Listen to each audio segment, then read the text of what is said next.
When I first moved to Chicago, I was actively involved in the Jewish community and, at the same time, adamantly opposed to getting involved in JUF.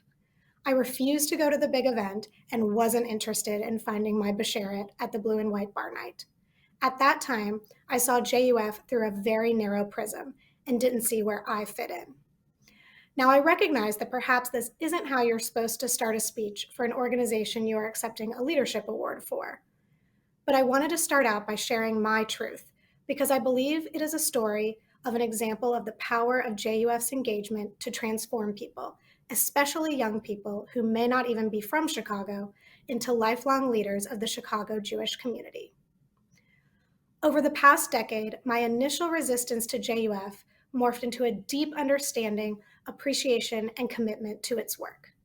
Yes, JUF does serve as a social outlet for many young people and the young at heart. But this connection is a gift that I have since stopped taking for granted. Growing up in a smaller Jewish community in Louisville, Kentucky, my primary Jewish connections came from camp friends in other cities. I remember thinking as a kid that I hoped one day to live in a city with lots of Jewish options. Each time I say yes to JUF, I intentionally recommit to building and sustaining the vibrant Jewish life we have here.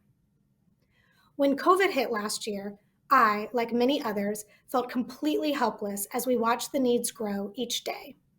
I had an overwhelming sense of urgency to help those who did not have their basic needs met. I immediately turned to JUF to ask how I could give.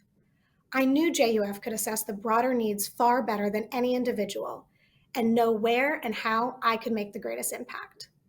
I responded to the Tove emails highlighting community needs, but always feeling like I was never doing enough.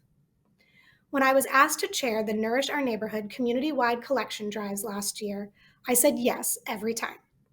Instead of asking what could happen to me in this pandemic, I channeled our good friend Pastor Harris and asked what could happen through me.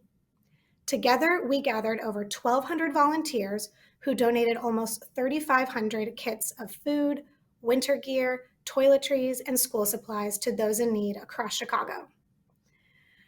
As many of us got more involved in JUF's response to COVID, or anti-Semitism, racial inequities, and more this past year, we had a renewed sense of purpose and mission.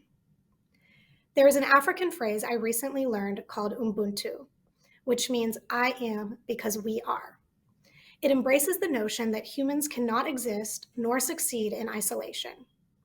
We painfully felt this concept this past year, and my hope is that as we move forward, we do not take this community for granted, but double down on our efforts to fuel it.